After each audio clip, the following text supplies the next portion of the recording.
If you're struggling with communication, great, welcome, you're normal. The way you argue is about to change today. Help me understand. That is my three most important words in marriage. My marriage is great not because nothing ever goes wrong, but because we have real confidence that we are going to talk about it and solve it.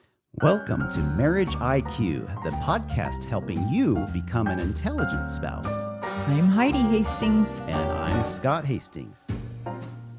Have you ever had the same argument so many times that you could play both roles? You're like, you always do this. And you're like, no, you always do this. And suddenly you're in this big production that seems like it's on Broadway. Who started this? And the tickets are free. I don't have to pay anything. But the emotional cost, that's where it comes in. Well, it typically starts with something small like the dishes or parenting, and somehow it ends up that you're arguing with each other about your childhood, your tone of voice, and you start slinging mud at each other from the past. If that sounds familiar to you out there, congratulations, you are human. And you're also in the right place. Yeah, today we're talking with a couples therapist and author, Raffi Bilek, who helps couples stop fighting and start connecting without needing a referee or a translator. So stick with us because the way you argue is about to change today, right here. The magic happens. Raffi started with a computer science degree, interestingly, but he switched degrees somewhere along the way to become a therapist because the computers refused to laugh at his jokes. That happens to you too? He's a funny guy. Well, it's different now. With ChatGPT, you can get it to laugh at anything. You just tell you what to do. See, you gave up on computer science just a little too early. Raffi is a dad of 4 girls, a former swing dancer, an Orthodox Jewish rabbi, and a nationally ranked Scrabble player. And what I think is most important about Raffi is that he's deeply in love with his wife, even though she may not always laugh at his jokes. He says his marriage is the very best part of his life, and I love that, Raffi. Welcome. Yeah. Was that applause for me personally? Yes, yes. Millions of people loving to hear you today. Do they clap for you because you're giving such great tools or because you're a funny guy? I guess it's somewhere in between. I always thought it was just because I am who I am. Just by my walking into the room, people ought to be applauding is how I always thought of it. Well, especially if you're let's get this straight, a Jewish rabbi, a swing dancer, and an awesome Scrabble player. I am an awesome Scrabble player. It's true. Well, maybe, Raffi, you and I need to get together. You can give me some tips because every time we play Scrabble, she crushes me. Yes. Well, I can solve that problem by creaming her on your behalf if you'd like. Give us your top tip. Top tip for Scrabble, you have to balance between getting a good scoring word and not getting rid of all your good letters. Because if you get rid of all your good letters and you get a decent scoring word, but the next word is gone. So there's a balance there. There's a balance to strike. A balance. That sounds like a theme. So Raffi, in your experience, is it normal for couples to struggle with communication? Yeah, that's about everybody. That's all of us, man. Right? If you're struggling with communication, great, welcome. You're normal. That's how we all roll. It takes time to get a hold of. And also, they don't really teach it to us, right? We learn lots of useless things in high school, like trigonometry and the history of something or other. But the things that we can actually use, didn't get a lot of that. And so then you're thrown into a relationship and you just going to kind of wing it. I agree with you. In both high school and college, we need way more hours spent in the classroom to help prepare us for these relationships. Yeah, there's been more social emotional learning stuff now, especially in earlier grades. I'm glad to see that, but I definitely need more of that all across the board. Yeah, that would be great. So what do couples usually think is the problem versus what's reality? What's going on underneath when communication starts breaking down? A lot of times people think if I could just get this piece of information into your mind, if I could just get you to understand what I'm trying to tell you, then you wouldn't be upset because you'd see it the way I see it.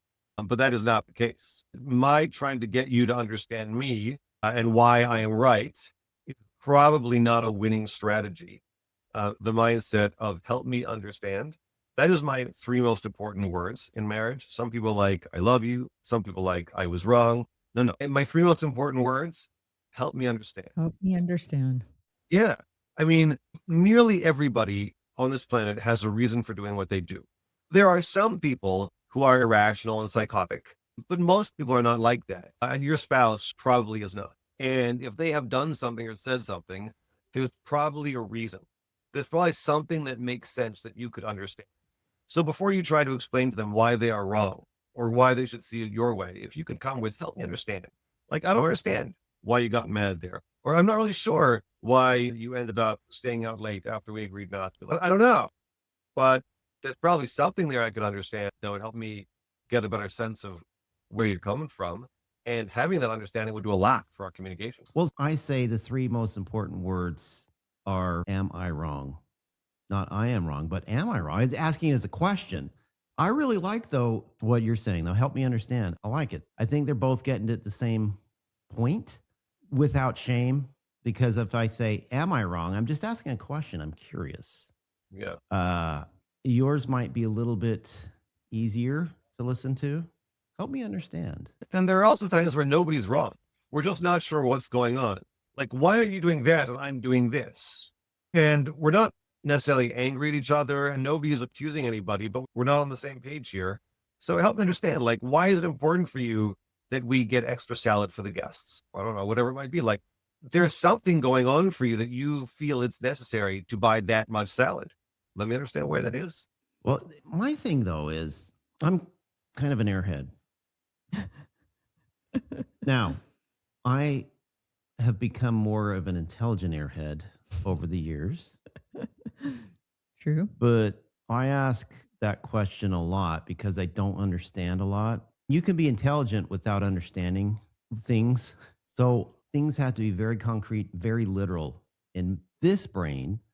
And for a lot of people, they make inferences. They can put things together, weave things together very quickly, like in a movie plot or just with whatever's happening around them. They're able to kind of boom, boom, boom, pick up on it. They're much easier at picking up on nuances of life than I am, where I just bluntly, like a Mack truck, like, I don't understand anything what's happening right now.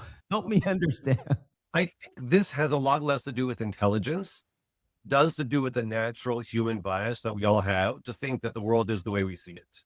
Especially, when we're kids, you just don't understand how anybody could like garlic or olives or whatever. Like, how do grown-ups eat that? It's gross. It doesn't occur to you that different people have different tastes. And as we age, we sort of understand, like, okay, like I like chocolate and you don't. Well, that's not true because everyone likes chocolate. But there, we understand people have different tastes, but we don't all mature to the point of understanding, oh, we have different emotional experiences as well. So we can watch the same event taking place and understand it differently, interpret it differently, feel differently about it. And nobody's wrong. We're just different in the same way that nobody's wrong for liking garlic or olives. We're just different. And you can be as smart as all get out, but if you don't have space for someone else's existence and someone else's difference from you, then we're stuck in the same place. And even worse, because now you use your great intelligence to twist things around and convince your spouse that really it's the way you want. And they're not as articulate or as intelligent as you, but they're just different. And so that intelligence can sometimes be pointed in the right direction if we don't take that time to say, let me understand the world the way you experience it. I think this is really important because I especially hear women say, my husband is very talented verbally. He can I beat thought women were any more talented argument verbally. Well, but debating wise, he can beat any argument, and I just don't know what to say. I just kind of shrivel up because he kind of pounds it, and I don't know what to say. It's a personal story, my love. No. Oh, all right. Well, 'Cause, actually, now that I think about it, I do like to debate. it probably I love was to the debate. first few years of our marriage, most likely. Not Yeah, you. are kind I of a mean, debater. I'll debate. I think men, well, probably there are both men and women, but I hear more women say that they just feel like they can't say anything without it becoming a debate and they don't want to debate. So they shut down and say nothing. But what I hear you saying is either spouse, if either one is kind of a debater and just gets a rush from silencing their spouse, if we just remember your principle, which aligns with Stephen Covey's seek first to understand before being understood, right?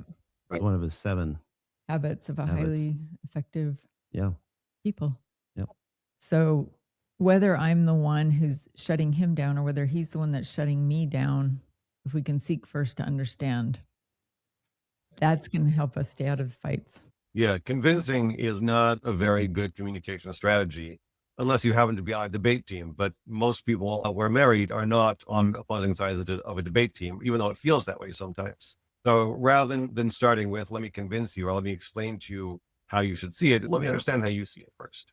I think it took me a few years to figure out that there isn't a right and a wrong way to see everything, and that my way of seeing things wasn't necessarily always the right way. That would be one of those really great things to teach in college and high school. Sure, they are doing more of that now, certainly more than when we were in college back in the 18th century. But acknowledging there's more than one right way to do things. That is true for a lot of things. We all do have moral principles. And so there are some things that we say, no, that's not right.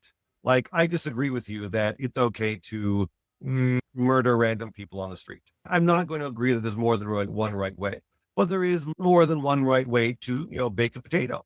You've got the microwave, you've got the oven, much lower stakes. Now, there's all that stuff in the middle where it's not so clear. Is there a right or wrong way to do X? Like, maybe there's a moral value attached to it that you can't give up, but maybe it's not. I've always thought that this is the way it has to be done, but am I wrong? Does it have to be done that way? Right? Yes, it has to be done that you should not murder other people. And I'm not prepared to give up on that. But you know what? When I got married, I brushed my teeth after breakfast, and my wife brushed it before breakfast. And we had some debates about that.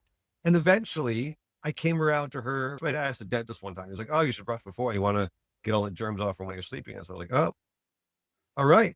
Okay." So there was a different way to do that. And I'm okay with that. I don't have a strong moral value. That's just kind of the way I grew up. And that's okay. We get stuck in those things like, that's how I know it. That doesn't mean that's the only way to do it. Well, you hit on a lot of stuff here, Raffi, and this is the great experiment of life, right?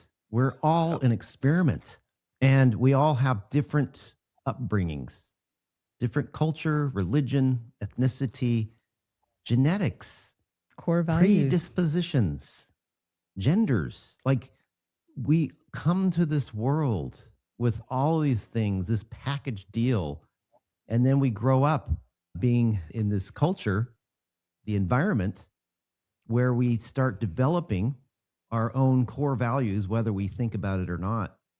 And we know about these core values when they get bumped up against, like in an argument with the spouse who did not have that same core value, like being on time somewhere as a core value. That's just one of many, right, that you're talking about. And just trying to navigate this together in a way that's meaningful and not destructive. Yeah. And that when you make space for someone else and still keep going on your own track, you don't have to delete yourself. You have to find a way to make it work with different people with different views. That's very satisfying if you can get there. But if you're lost in this mindset of there can only be one right way and it's either mine or yours, boy, that's stressful. How do you get there? How do you get to a place where you can understand that there's more than one way? I think that looking at your life experience, I think for most of us, we can see that's true. We just don't want to admit it. Recognizing that you're not the only person in the world, that your way is not the only way. I think there are very few people who would say on principle, no, I am always right and my way is always the right way. They act like that, but we know in our heads that's not really quite true. There are many ways to do different things. And that's part of our makeup. Some people are very flexible and easygoing, and some people less so. That can be a struggle for some people. But I think that tapping into that recognition, like, oh, you know what, there really is more than one way for a lot of things. Maybe this one too. So would you say that's your number one communication tip, your number one starting point? In the book, there's a chapter on different mindsets that help, which is everybody has a reason. Another one is your partner is awesome. Just noticing that they're generally good. But yeah, having a sense that if you believe that the only way to do things is your way, we do have a problem. And again, if there's someone who genuinely believes that they're going to have a trouble in a relationship. I think most people have a sense that that's not the way it actually is in the universe. They just have trouble enacting it. Okay, so getting in touch with that reality helps us to move forward and be able to communicate. Yeah, that is a foundational understanding for communication to work. It's less about the mechanics. It's just, if you don't think that I have any place in this world, then like, I'm not much to talk about. So you just mentioned a book that you wrote. Your book is called The Couples Communication Handbook. So can you walk us through one key tool from your book that will help couples today? Yeah, absolutely. So the first thing I tell everybody is take a break. Take a break. It always seems so urgent when something's going on, right? You see your spouse do something that you don't like, that they've done 100 times, that you really hate when they do that. And you think, I really need to go set the record straight. I need to tell them what's up. And the answer is, no, you don't. No, you don't. You don't. Because when you do it in that moment, you are ramped up, you are irritable, you are unhappy, and you run into it and you try to fix it, and it doesn't go well. And people will just say, you know what? Let me just sit on this for a while. You go to sleep, you wake up, you're refreshed. It's not that big a deal anymore. Sometimes it's small enough that you just go like, whatever. I was tired last night. It's fine. Sometimes you don't, and you do have to talk about it, and you should talk about it. But now you're in such a better place to do so that it'll just go a lot better. So I tell everybody, before you get into it, take a break. Or if you're already in it and it's not going well, just pause. Hey, I got to take a break. This is not working for me. It will save so much wear and tear on relationships. People would just space it out a bit more. Oh, Raffi, it feels so good to just lay into her about how wrong It she does. is. And what about never going to bed angry with each other? It feels so good to just let it rip. It feels so good. And the question is, do you want to feel good or do you want to make things better? I totally get it, right? I've been there also. It's like you just want to say, oh, that was so wrong. Look, you totally can't get away with it. I'm not letting her get away with it. Okay. Like everyone knows where that goes. Everyone listening knows what happens when you're upset. It goes poorly. You get a fight, you fix nothing, you feel worse afterwards. We all know it, but we all do it. It's hard. It takes effort to hold yourself back. Yeah. No, I love this where you just take a break, to learn to take a break, to force myself to take a break. Yeah. And Scott's kind of hit on a really, at least for me, cool way to do that. When he can see my temperatures kind of rising and things aren't going well, he'll just take off my shoes, take off my socks, and start rubbing my feet. And immediately I tend to just kind of calm down a bit. We don't talk about things for a little while, but sometimes just that deep pressure on your feet, at least for me. Some wives don't like Really their helps. feet rubbed. I That's think true. most wives do. But for this wife and this marriage, that's a real. This actually sounds like a great strategy I'd like to implement. So, Scott, if you would come to my house, I'll walk you through it, but I'm not going to touch your wife. No, it's not on my feet. I want you on my feet. I don't care about my feet, man. Your feet. Okay. And where is it you live? I'm in Baltimore. Baltimore, Dallas. Long drive. I'm walking now. You'll get here. But yeah, I love that. I mean, God knows I love my wife. Yeah. And we have this podcast. We have a great marriage. We also want to be honest. We're human. Like we're human. And every time I feign righteous indignation, like I did at the beginning of this podcast, I'm just joking. There's no way I feel like I'm Laying into at me. all. He would never lay into Well, me. no, that I'm at all like close to perfect in any way. But you do like to debate. I do love to debate, actually. But perspective seeking is such a big part, I think, of what we're both trying to say here. And that's really a sign of emotional intelligence, to be honest. Perspective taking. I think one way for me to practice perspective taking is by choosing a new restaurant that we haven't been to with different food. And, sometimes you win, sometimes you lose. But even if you lose on this restaurant, I try to pick out, like, what were they trying to accomplish here?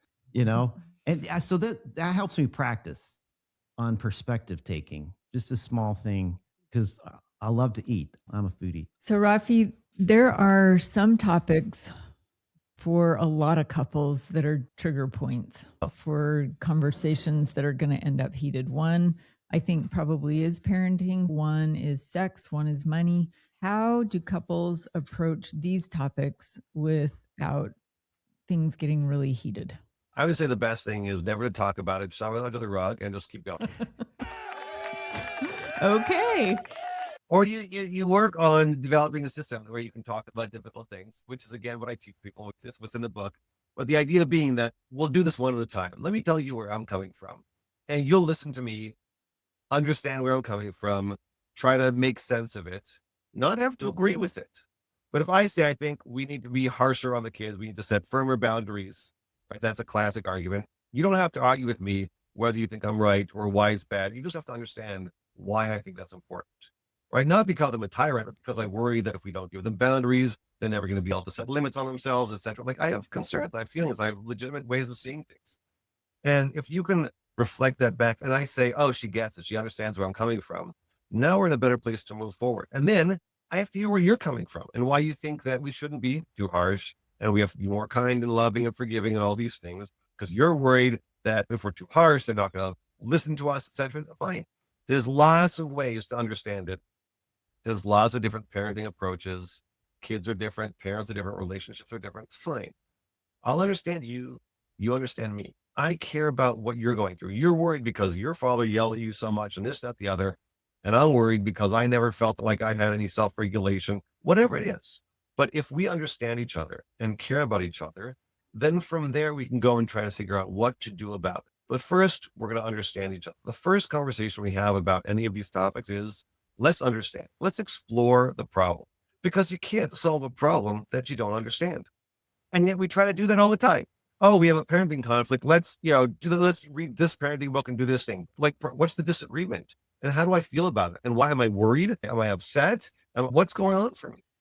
If we can understand the problem and care about the other person's problem, then solving that problem becomes a lot easier. So I 100% agree. We both do. We frequently say that just understanding the problem is half the solution.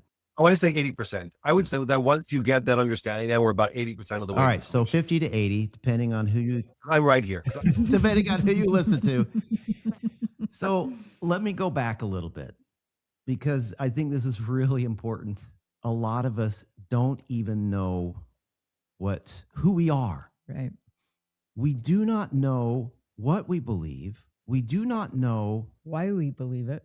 So we're arguing with our spouse, standing up for something we're not even sure we believe in because we never sat down with ourselves and had a conversation with ourselves and find out who in the heck am I? What do I like? What do I don't like? Who am I? What are my core values? Why do I feel so strongly about Why this? do I feel this way? Don't sit and watch TV. Don't scroll on social media. Spend time getting to know you. So when you do have this argument, when you say 80% of the solution is just figuring out the problem, you can know much better how to make that solution because this is why I am reacting so much to this thing. This is why I react so much to feeling like they don't think I'm competent. Competence, I think it's probably everyone's core value. If I feel like somebody's accusing me of being incompetent, why does it make me so upset? Have you figured that out? Well, sort of. I mean, it takes a lifetime, but I'm getting there. I've been able to sit myself and go, oh, why do I respond this way? Am I competent? Okay, yeah. Here's the evidences for my competence. For the evidence. Mm-hmm. And I'm like, okay. And yes, it's okay to feel like I need to be competent. That's a core value. It's part of our 4 cornerstones. One is identity. We got to know who we are. We're always changing too. So that's a paradox, right? Because we need to know who we are, but we're always changing. So giddy up. That's what life's about. That's a ride. So from your experience, when couples can't easily work through the mud, maybe, of trying to figure out why they feel the way they do and resolve some of those conflicts, what do you think it is that keeps them stuck? And is it possible to move through? Or are there, like John Gottman says, just some topics that you'll never figure out?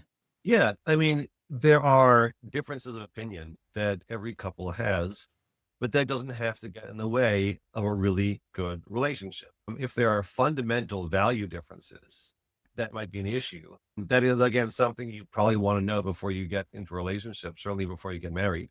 You know, if one person is a devout Catholic and the other person is a devout Muslim, like that may be tough. I'm sure it's been done, but some people may not want to face that difference. And that's important to be aware of.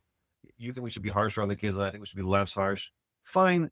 we'll continue to talk about that. We'll continue to share how we feel about it. I'm really worried that it's going to be too hard on them, and you're really worried about this. And as long as we stay in contact and we're talking about it, and I care that this bothers you, then we're in a relationship and it's a good relationship. We don't necessarily have to make the problem go away. We have to manage it well and feel like we're connecting over it. Problems are places where we can connect just the same as, going out on a sailboat or enjoying a hobby together, whatever it is, that feels easy. But the really good stuff is when we rub up against each other and come out on the other side in one piece.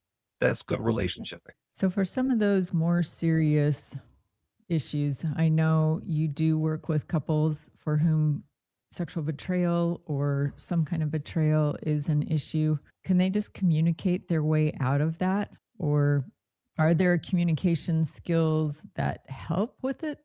So I think that the communication is the same. It's the same game there, which is, let me understand how you're feeling. Now we put it into a certain context, which is that the person who has been betrayed often has a lot of rage, humiliation, anger, upset, sadness, fear, and all those things.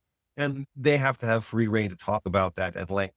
So the balance is a bit lopsided here, more so than in another situation where the one person is sort of really letting out their stuff, not in a mean, nasty way, no name calling and no, tearing off people's faces. Just, I'm angry, I'm devastated, I can't believe you did this, etc., etc.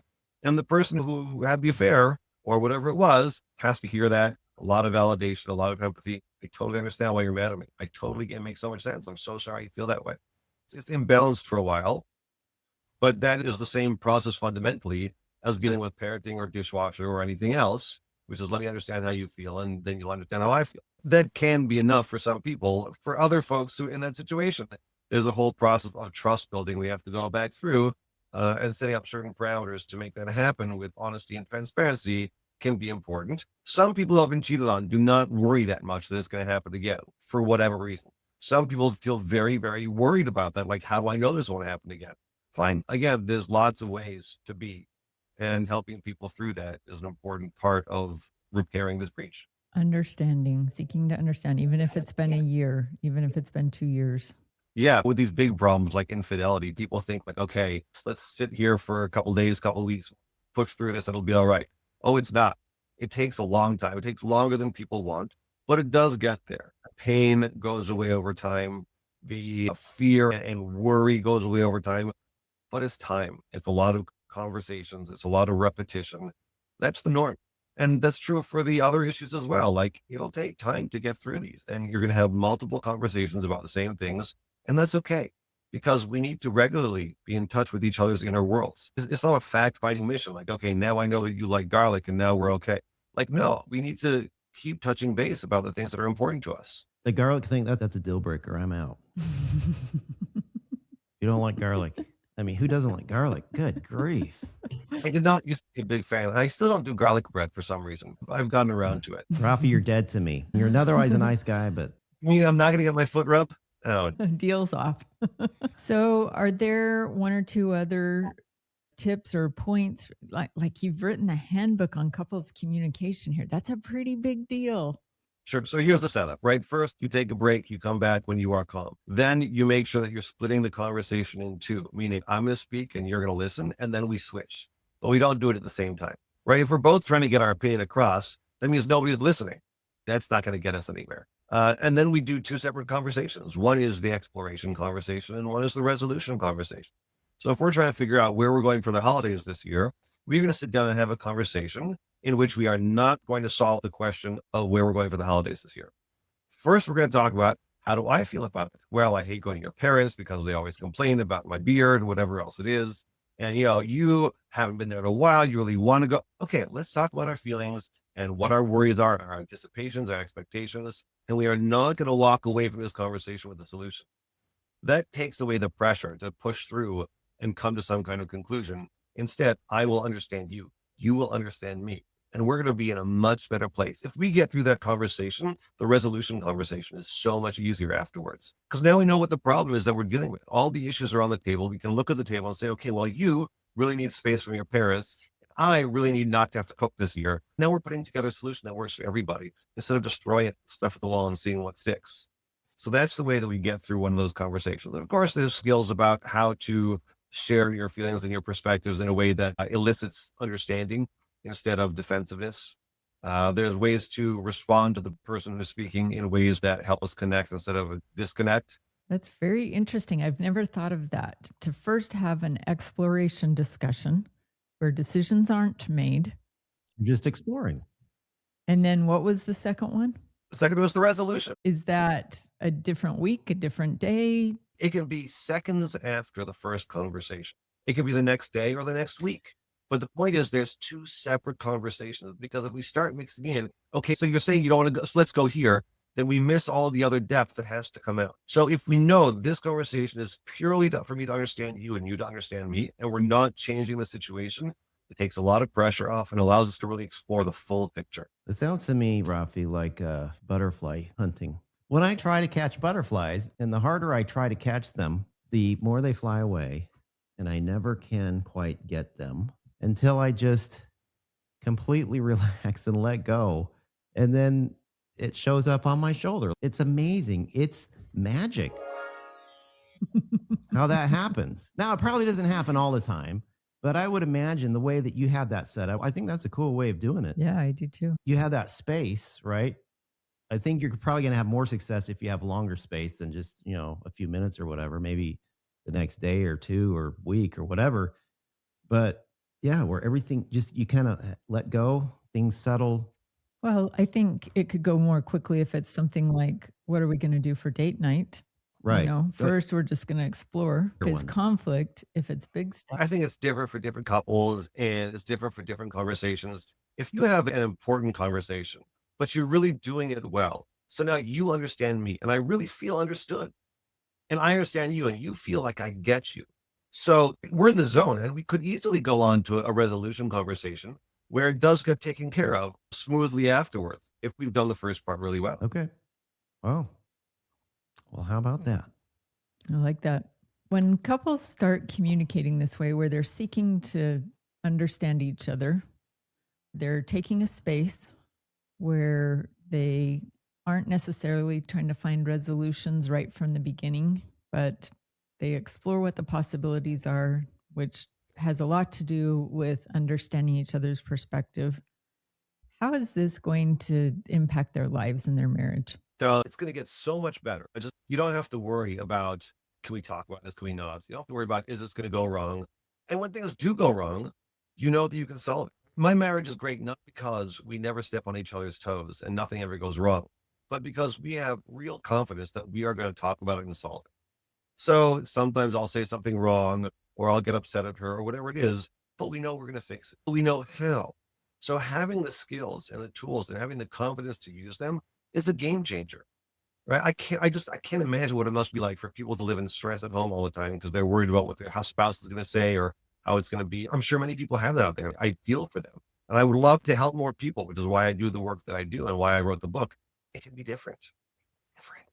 That's why it's so important, Raffi, to get to know ourselves and to have this identity down, who we are as a self. We become less reactive, less worried about what other people are thinking. We take responsibility for ourselves. So if we're fighting too much, if we have those arguments that keep popping up, then we need to look at ourselves. We need to look at what we're doing to try to see our spouse's perspective. Is that what you're saying? Yeah, I think we can all do more of that. Even if your spouse isn't participating, you can say, you know what? You seem upset. Help me understand what's going on there. What's so upsetting? And just break in that way and try to do your job in understanding. And that kind of happened recently with us, where it got pretty heated, and we just sat and talked and listened, right? Mm-hmm. And like you were saying, without responding, it's so important to just listen without responding, but also not looking like you're bored or you don't care. Mm-hmm. That's kind of tricky. And so we were able to resolve that. It is an amazing tool. I agree with you. And the way that you're doing it with that exploration and resolution phase, I really like that. I think it's going to be really successful. I would imagine you have quite a bit of success with that. No, actually, my clients hate it for some reason. I don't know. I actually never saved a couple in my life, but I think it ought to be a good idea. See, I'm on my own laugh track. Nice. Well, we've loved having you on here with us today. And if people want to check out your book, we'll put a link to it in our description. Yeah, it's on Amazon. There's also a website, thecommunicationbook.com. If I haven't convinced you yet that there's good stuff in there, the first 2 chapters are on the website. Download them, PDF, audiobook. There is a full audiobook. If you like hearing me talk, you got 7 hours and 29 more minutes where that came from. Nice. Great. And we hope that couples will start today with at least one thing that you've shared today. The one thing has got to be take a break. Nothing else is going to work. If you come in when you're raging angry, nothing else is going to work. Take a break is the first thing you got to do. Take a break. All right. All right. Well, this has been really great, Raffi. We've so appreciated you sharing your expertise with us and making us laugh a few times. So, And for all of you out there, thanks for joining us. Drop a comment wherever you're watching on YouTube or Spotify, Apple. yeah, what are some of your biggest communication struggles? And we look forward to seeing you next time on another exciting episode of Marriage IQ.